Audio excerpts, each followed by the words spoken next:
네, 지난주하고 지지난주에 우리가 사는 이 지역과 또 캘리포니아 전역에 화재가 굉장히 많이 발생을 했습니다.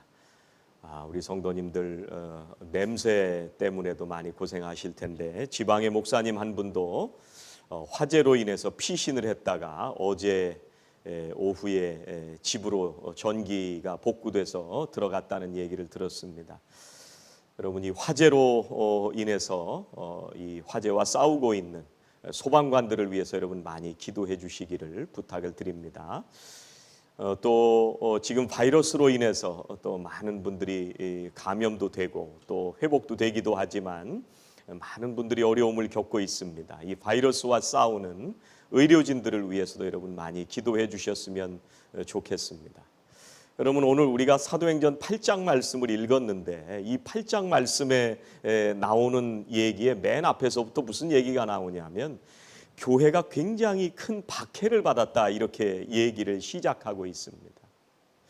여러분, 어쩌면 지금 이 시대를 살아가는 우리 교회의 상황과 같지 않나, 그런 생각을 해보게 됩니다. 물론 그때는 더 목숨을 걸고 믿어야 하는 그런 상황이었지만 이제 예루살렘의 박해로 인해서 큰 박해가 일어나서 믿던 모든 예루살렘의 성도들이 흩어졌다, 이렇게 말씀하고 있는데 지금 이 시대에 바이러스로 인해서 우리가 모여서 예배하지 못하고 흩어져서 각자의 처소에서 예배하는 이 상황과도 똑같은 그런 상황이라고 할 수가 있습니다. 이런 시대를 살아가면서 예배를 드리지 못하는 이런 상황에서 우리가 이 시대를 어떻게 받아들이고 이해해야 될까, 또 어떻게 하면 우리가 이 시대 가운데 바른 신앙생활을 해갈 수 있을까, 오늘 말씀을 통해서 성도님들과 함께 묵상해 보기를 원합니다. 오늘 먼저 1절 말씀을 보시면요, 뭐라고 말씀하시냐면 사울은 그가 죽임당함을 마땅히 여기더라. 이 그가 죽임당한다는 건 이 7장에 나오는 스데반이 죽었다는 얘기입니다. 돌에 맞아서 죽게 되는데 그 죽임당함을 당연하게 생각했던 거예요. 그날에 예루살렘에 있는 교회에 큰 박해가 있어 사도 외에는 다 유대와 사마리아 모든 땅으로 흩어지니라. 여러분이 초대교회에 있었던 스데반의 죽음으로 인해서 그 일어났던 박해가 정말 기독교 역사에서 굉장히 큰 박해가 시작이 됐습니다. 큰 박해라고 얘기를 하는데 크다는 얘기는 메가스, 그런 말입니다. 여러분, 우리가 메가처치, 메가밀리언 뭐 이제 이런 얘기를 할 때 쓰는 그 메가, 100만 배, 그 얘기입니다. 그러니까 이 박해라고 하는 것이 얼마나 큰 박해가 일어났다고 하는 것을 오늘 말씀을 통해서 우리가 알 수가 있습니다. 상상을 초월하는 그런 박해가 일어났는데 이 박해 때문에 예루살렘을 떠나서 사방으로 흩어지게 됐다고 하는 거예요. 여러분, 기독교 역사에 많은 박해가 있었습니다. 우리나라에도 그런 역사들이 있었는데 우리가 일제시대 때도 많은 박해가 있었는데 여러분들이 많이 들어서 아시는 것처럼 그 박해 속에서 믿음을 지켰던, 변절하지 않았던 그런 목사님 얘기들, 성도님들의 얘기들을 많이 들은 적이 있습니다. 또 6.25 전쟁이 있었을 때 그 믿음을 지키면서 변절하지 않고 오직 하나님을 붙들고 믿음을 지켰던 그런 성도들에 대한 얘기도 여러분 많이 들어보셨으리라고 생각이 됩니다. 모두 훌륭하신 그런 신앙의 선배들입니다. 그런데 오늘 말씀에 보면 사도들이, 다른 사람들은 다 흩어졌는데 사도들은 예루살렘을 떠나지 않았다, 이렇게 말씀을 하십니다. 이 성경을 보면서 역시 사도는 사도구나.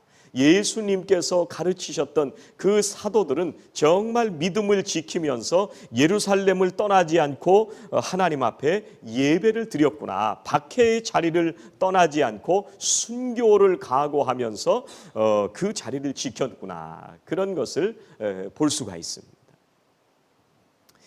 그런데 오늘 말씀을 보면은요, 박해를 피해서 도망간 사람들의 얘기가 나옵니다. 사도들 외에는 수많은 사람들이 다 박해를 피해서 흩어졌는데 그 사람들이 유대와 사마리아와 수많은 지역으로 흩어졌다, 이렇게 말씀을 하고 있습니다. 그리고 그 흩어진 지역에서 사도들이 이 믿는 신앙인들이 뭘 했느냐? 4절 말씀해 보시면 그 흩어진 사람들이 두루 다니며 복음의 말씀을 전할세, 이렇게 말씀하십니다. 여러분, 이 사람들은 박해를 두려워해서 피했을 수도 있습니다. 그 흩어진 사람들을 통해서 하나님께서 복음이 전파되게 하셨습니다. 이 사람들은요, 내가 더 잘 살아보겠다고 도망친 것이 아닙니다. 이 사람들은 장사를 더 잘 해보겠다고 박해를 피해서 도망간 것이 아닙니다. 이 사람들은 예루살렘을 떠났지만 자기들이 흩어진 각자 살아가는 그곳에서 복음을 전했던 사람들이 바로 신앙의 사람들이었습니다. 여러분, 주님께서 마지막 제자들을 떠나실 때 마태복음 28장 19절 20절에서 이렇게 말씀하십니다. 그러므로 너희는 가서 모든 민족을 제자로 삼아 아버지와 아들과 성령의 이름으로 세례를 베풀고 내가 너희에게 분부한 모든 것을 가르쳐 지키게 하라. 여러분, 그리고 이어져서 바로 사도들이 이 사도행전에 들어와서 성령을 체험하고 사도행전 1장 8절에서 뭐라고 말씀하시냐면 오직 성령이 너희에게 임하시면 너희가 권능을 받고 예루살렘과 온 유대와 사마리아와 땅끝까지 이르러 내 증인이 되리라, 이렇게 말씀을 하시잖아요. 흩어졌던 사람들은 이 사람들이 가는 곳마다 주님의 증인으로 살기 시작했습니다. 예루살렘을 넘어서서 유대와 사마리아와 하나님께서 보내시는 곳 어디든지 찾아가서 주님의 명령을 따라 살아가는 신실한 제자의 삶을 살았던 것입니다. 사도행전 11장 19절 20절 말씀에 보면 이제 이 8장 이후에 이 제자들이 살았던 모습에 대해서 얘기를 해주시는데, 그때 스데반의 일로 일어난 환난으로 말미암아 흩어진 자들이 베니게와 구브로와 안디옥까지 이르러 유대인에게만 말씀을 전하는데 그 중에 구브로와 구레네 몇 사람이 안디옥에 이르러 헬라인에게도 말하여 주 예수를 전파했다, 이렇게 말씀합니다. 여러분, 구브로라고 하는 말은요, 지중해의 이 키프로스라고 하는 곳입니다. 베니게라고 하는 것은 레바논 지역을 얘기하는 겁니다. 그리고 안디옥이라고 하는 것은 지금의 터키 지역을 말씀하시는 것입니다. 여러분, 예루살렘에 박해가 닥쳐가지고 사람들이 사방으로 흩어졌는데 그 환난으로 인해서 오히려 복음이 더 널리 전파된 거예요. 여러분, 놀라운 것은요, 이 안디옥 교회 사람들이 그리스도인이라고 거기서 불린 겁니다. 그리고 이 교회에서 사도 바울을 파송하는데 사도 바울이 이 복음을 전하는 것을 듣고 그때부터 전 세계가 복음이 전파되게 되었던 것을 볼 수가 있습니다. 여러분, 이 초대교회 성도들이 박해를 피해서 복음을 전하기 시작하면서 안디옥 교회가 세워지고 그 안디옥 교회를 통해서 사도 바울이 파송되고 그 사도 바울을 통해서 전 세계에 복음이 전해지는 놀라운 역사가 이루어졌던 것을 볼 수가 있습니다. 여러분, 어떻게 이런 역사가 일어났어요? 박해 때문에 신앙인들이 다 흩어지게 되는데 이 흩어졌다, 이 말은요, 내가 여러 곳으로 갔다, 이 얘기가 아닙니다. 이 얘기는 누군가 흩어지게 만들어서 내가 흩어짐을 당했다, 그런 말입니다. 그래서 이걸 누가 흩었느냐? 하나님께서 온 세상에 복음을 전하게 하시기 위해서 하나님께서 흩어서 보내신 것을 볼 수가 있습니다. 여러분, 제자들을 보면 예루살렘을 지켰습니다. 박해 속에서도 순교를 각오하고 예루살렘을 떠나지 않고 지켰습니다. 이 믿음도 좋은 믿음입니다. 그리고 예루살렘을 떠나서 박해를 피해서 흩어졌지만 그런데 그곳에서 복음을 전하게 하시는 하나님의 인도하심을 따라서 매일매일 복음을 전하면서 살았던 이 사람들도 또한 좋은 신앙의 사람들이라는 것을 알 수가 있습니다. 여러분, 그 흩어진 사람들 중에 오늘 얘기는 구체적으로 누구 얘기를 하고 있냐면 빌립에 관한 얘기를 하고 있는 것입니다. 여러분, 이 앞장 7장까지는 스데반이 순교하는 그런 얘기입니다. 그리고 8장부터는 누구에 대한 얘기냐면 빌립에 대한 얘기입니다. 누구 얘기요? 강기웅 성도님, 누구 얘기요? 예, 빌립에 관한 얘기입니다.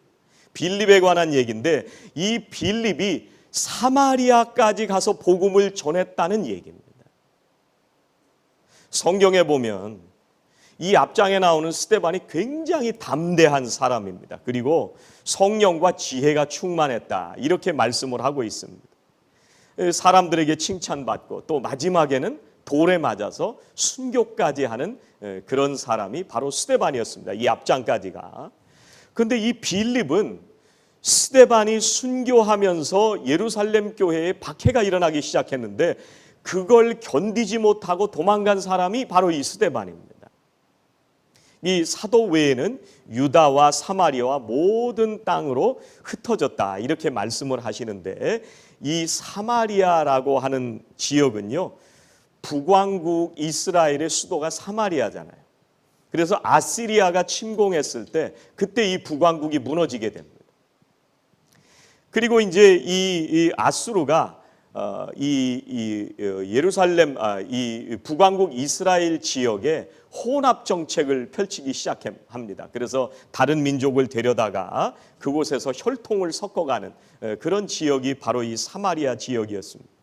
그리고 났는데 나중에는 어디에게 멸망을 당해요? 남왕국까지 멸망을 당하냐면 바벨론에게 멸망을 당하는 거예요. 그래서 바벨론 포로로 끌려갔다가 나중에 다시 돌아오게 되는데 그때 이 이스라엘이 양쪽으로 갈라진 게 아니라 유다라고 하는 이 이름 하나로 예루살렘을 중심으로 해서 유다 왕국이 세워지게 되는 것입니다. 그런데 이 유다 사람들이 돌아와서 뭐를 했느냐면 이 사마리아 지역, 그 옛날에 혈통이 섞였던 이 사람들을 가까이 하지 않고 이방인들처럼 아주 멸시하면서 살아가기 시작을 했습니다. 그런데 빌립이 오늘 말씀에 보면 박해 때문에 흩어졌다, 이렇게 말씀을 하시는데 이 박해로 흩어졌는데 어디까지 도망갔어요? 사마리아까지 도망간 거예요. 얼마나 급했으면. 사람들이 지나가려고 하지도 않는 이 사마리아까지 굉장히 겁을 먹고 도망갔을 것이다, 이렇게 생각이 됩니다.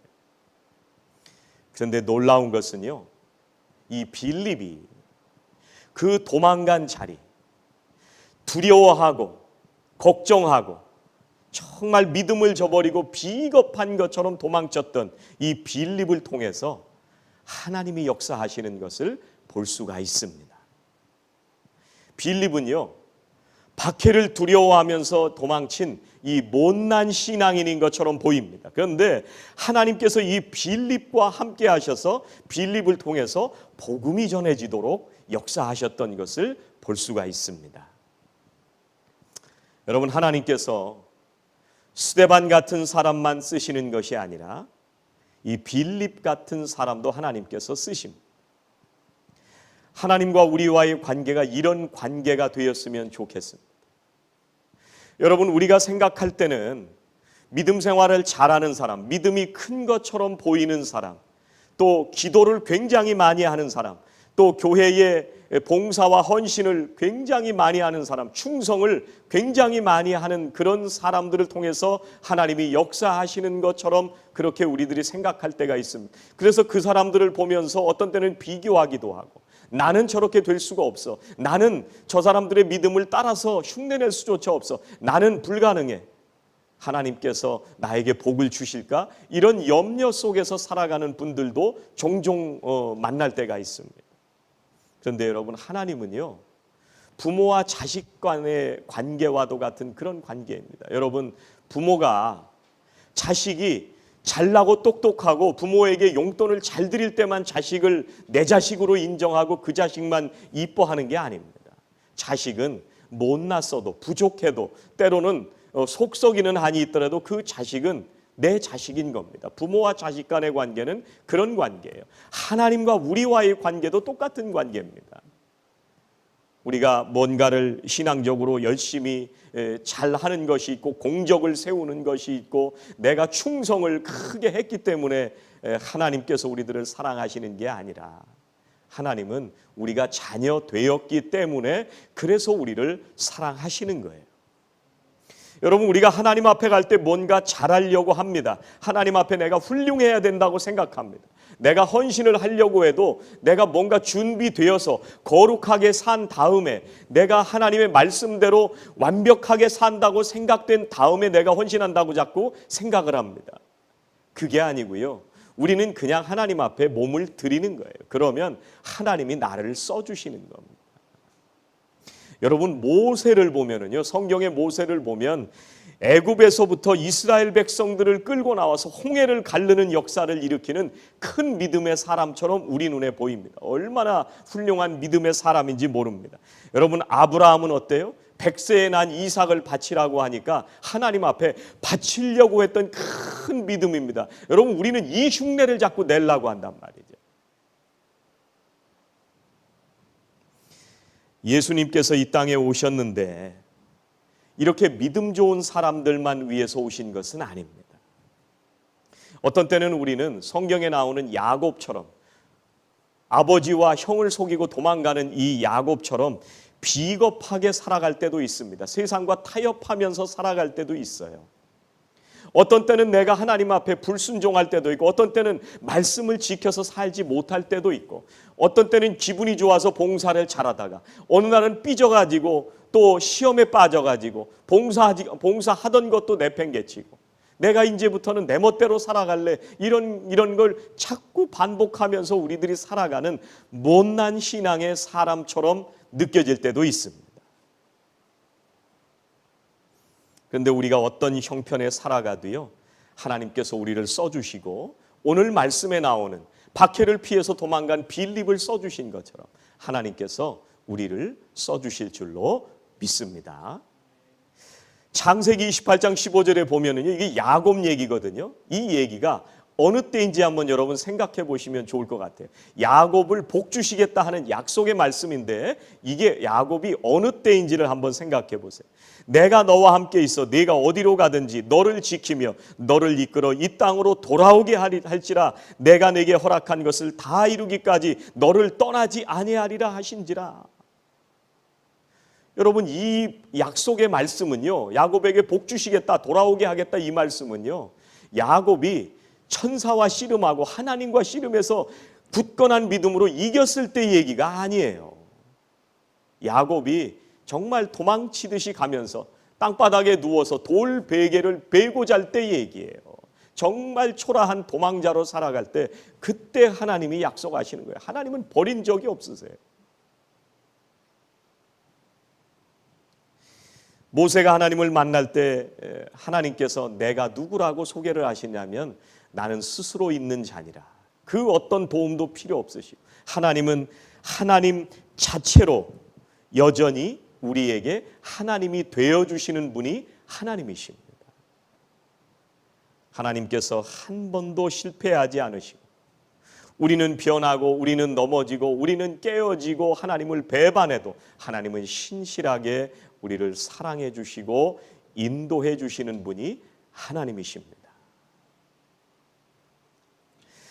여러분, 이렇게 못난 것처럼 보이는 빌립을 통해서 복음이 전해지게 됐을 때요, 놀라운 역사가 일어나는 걸 볼 수가 있습니다.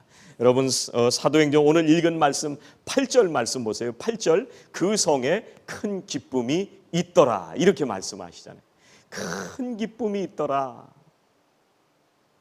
여러분, 이 큰 기쁨이 있다 이 얘기는요, 기쁨이 그냥 조금 느껴졌다 마는 게 아니고요, 그냥 어제는 느껴졌다 오늘은 잃어버리는 기쁨이 아니고요, 이 기쁨이 계속 있는데 그 기쁨이 속에서 샘솟듯 솟아나는 기쁨을 얘기할 때 큰 기쁨이 있었다 이렇게 말씀하시는 거예요. 여러분, 예수 믿으면 기쁨이 솟아나게 되는 줄로 믿습니다. 여러분, 저는 우리 교회 성도님들이 이 세상에 살아가면서 예수 믿었는데 어떤 환경 속에서도 기쁨으로 살게 되시기를 주의 이름으로 축원합니다. 이걸 좀 맛보는 성도님들이 됐으면 좋겠어요. 교회를 3년, 5년, 10년 예수는 믿었다고 하고 세례는 받았는데 20년, 30년을 다니는데도 그저 교회만 그냥 문턱만 왔다 갔다 하고 예수 믿는 기쁨이 뭔지도 모르고 감격도 모르고 아무것도 모르고 그냥 교회 문턱만 수십 년 왔다 갔다 하는 사람들을 보면 얼마나 불쌍한지 알 수가 없어요. 예수 믿으면요, 오늘 큰 박해, 메가의 박해가 있었는데, 그런데 흩어졌던 사람들이 복음을 듣고 사마리아 성에 있던 사람들이 복음을 듣고 그 교회 안에, 그 공동체 안에 큰 기쁨이 있었다는 거예요. 이 박해 속에서도 기쁨이 있었다는 거예요. 이게 말이 되는 얘기예요. 여러분 4절부터 6절 말씀 보세요. 그 흩어진 사람들이 두루 다니며 복음의 말씀을 전할세 빌립이 사마리아 성에 내려가 그리스도를 백성에게 전파하니 무리가 빌립의 말도 듣고 행하는 표적도 보고 한 마음으로 그가 하는 말을 따르더라. 여러분 뭐 듣고 이 사람들이 예수 믿게 된 거예요? 빌립이 전하는 복음을 듣고 여러분 예배 드릴 때요 정신 바짝 차리고 설교 들어야 됩니다. 여러분 집에서 성경 볼 때 정신 바짝 차리고 성경 말씀 봐야 됩니다. 이게 지금 소설책 보는 게 아니고요. 철학사를 보는 게 아니고요. 세상에 있는 사상사를 보는 게 아니에요. 나의 생명을 살려주신 예수 그리스도에 관한 복음을 듣는 얘기예요.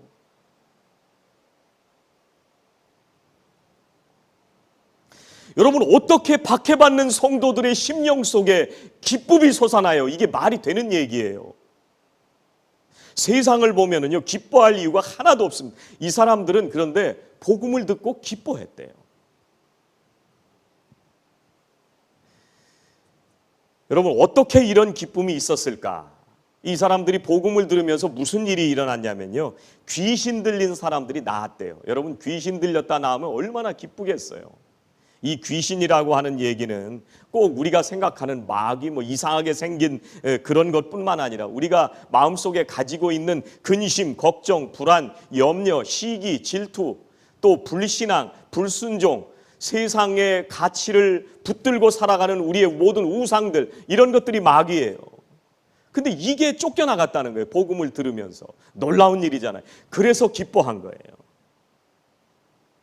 그리고 또 왜 기뻐했느냐 오늘 말씀해 보니까 중풍병자와 못 걷는 사람이 나았다 이렇게 말씀을 하고 있습니다. 여러분 우리가 정말 아픈 사람들이 우리가 함께 기도했는데 나았다. 말씀을 읽는 중에 나았다. 예배를 드리는 중에 나았다. 얼마나 기쁜 일이겠어요.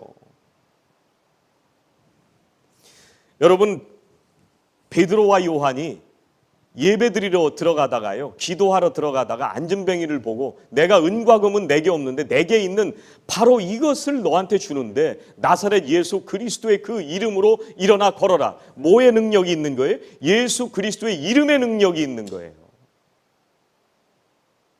이게 왜 능력인지를 우리가 체험할 수 있어야 됩니다.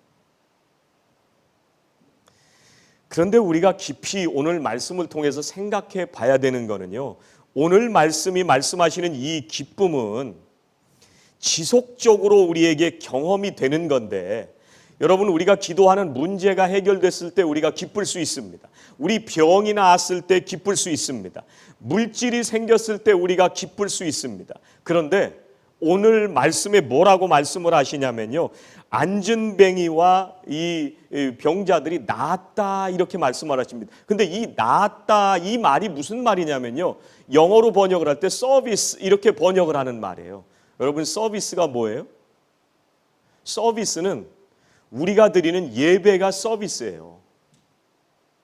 그러니까 이 사람들이 왜 기뻤느냐면 빌립이 전하는 복음을 듣고 기뻤는데 그 기쁨이 왜 기쁨이 됐냐면 이 사람들이 마귀가 쫓겨나가고 병이 나으면서 하나님 앞에 예배를 드리면서 기뻤던 거예요.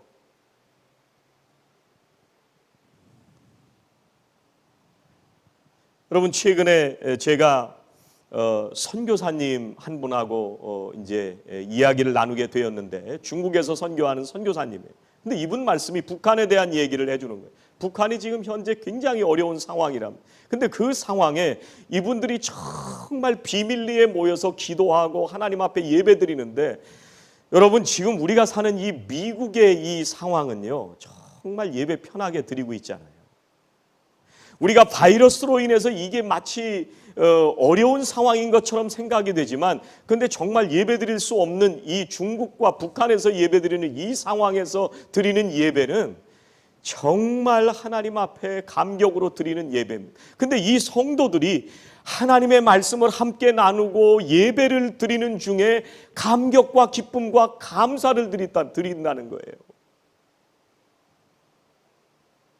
이 오늘 말씀에 이 사람들이 나왔다 얘기는 서비스예요. 서비스. 하나님 앞에 예배를 드리면서 그 기쁨이 끊임없이 솟아나는 거예요. 한 번만 솟아나는 게 아니라 계속해서 솟아나는 겁니다. 그 기쁨이 세상 문제가 해결됐기 때문에 오는 기쁨이 아니고, 세상의 병이 나았기 때문에 오는 기쁨이 아니고요, 하나님을 경배하고 찬양하고 예배하면서 오는 그런 기쁨이었어요. 여러분, 사도 바울은요, 평생 동안 병이 안 나았어요. 그런데 평생 동안 하나님을 감사하고 기뻐하면서 예배드리면서 살았던 사람입니다. 여러분, 이 뒤에 가보면요, 이 마수라는 사람 얘기가 나오거든요. 8장 뒤에 가면 마수라는 사람. 근데 사람들이 이 사람을 굉장히 많이 따랐어요. 왜 따랐냐면 마술 때문에 따라갔다 그랬어요. 근데 나중에 빌립에게 그 관심이 옮겨졌는데, 왜 빌립에게 관심이 옮겨졌냐면 하나님 나라와 예수 그리스도를 전파하는 얘기를 듣고 사람들이 거기로 옮겨간 거예요. 여러분, 지금 우리가 사람들 만나면요, 누가 뭐 좀 신기한 거 한다고 그러고 누가 뭐 좀 기적을 일으킨다고 그러면 여러분 신기하잖아요. 거기 쫓아가 보고 싶잖아요. 다 거기에 현혹돼서 마술하는 데 몰려갔어요. 그런데 빌립이 하나님 나라와 예수 그리스도를 전하는데 거기에 사람들이 복음을 듣고 기뻐했다고 하는 얘기입니다. 예배하면서 기뻐했다는 거예요. 여러분, 이 서브라고 하는 얘기는요, 서비스라고 하는 얘기는 또 나았다. 이 말은 뭐냐면 봉사하고 다른 사람들을 섬겼다는 얘기입니다. 여러분, 옛날에는 내가 아프니까 사람들이 나를 돌봐주고 사람들이 나를 위해서 기도해주고 케어해 주었는데, 그리고 옛날에는 내가 어렵고 힘드니까 다른 사람이 나를 돌보아 주었는데, 그런데 나사렛 예수 그리스도의 이름을 들었던 사람들이 나으면서 뭘 하기 시작했냐면 섬기기 시작했다는 거예요. 헌신하기 시작했다는 거예요. 사람들이 복음을 듣고 예수님을 만나게 되니까 마음이 샘솟는 기쁨이 넘쳐나게 되고 하나님을 예배하게 되고 봉사하는 사람들이 됐다는 얘기예요. 다른 사람들을 돌보고 사랑하는 사람들이 됐다는 거예요. 얼마나 놀라운 얘기입니까? 여러분, 신앙생활 하시면서 지금까지 예수를 믿었는데, 세례를 분명히 받았는데, 세례 받기 전에도 잘하는 분들도 있지만 인격적으로 훌륭하기 때문에 잘하는 분들이고, 세례를 받았는데 신앙생활 하면서 내가 한 번도 다른 어려운 사람들을 돌보아 주질 않았다. 이걸 좀 우리가 좀 잘 생각해야 됩니다. 좀 돌아보는 사람이 돼야 됩니다. 예수 그리스도를 아는 사람들은 서비스를 하면서 살아가는 거예요. 여러분, 하나님은 우리의 담대한 믿음 속에서도 역사하십니다. 그런데 때로는 우리가 실패하고 못난 믿음 속에서도 하나님은 여전히 역사하십니다. 하나님은 어떤 때는 나에게 태산과 같은 믿음을 요구하실 때도 있습니다. 모세가 홍해를 가르는 것처럼, 아브라함이 이삭을 바치는 것처럼 그런 믿음을 요구하실 때도 있습니다. 그런데 오늘 이 시대를 살아가는 우리들 모두를 바라보시면서 여전히 우리가 살아가는 지금 이 시대의 삶의 그 현장에서 우리를 사용하셔서 예수 그리스도를 전하게 하시는 이 놀라운 사역을 감당하게 하십니다. 그것이 교회예요, 교회. 오늘도 하나님의 역사를 믿고 의지하는 사랑하시는 우리 모든 성도님들이 되셔서 박해의 시대와도 같은 때를 우리가 살고 있지만 하나님의 소중한 도구로 쓰임받는 우리 성도님들 다 되시기를 주의 이름으로 축원합니다. 기도하시겠습니다.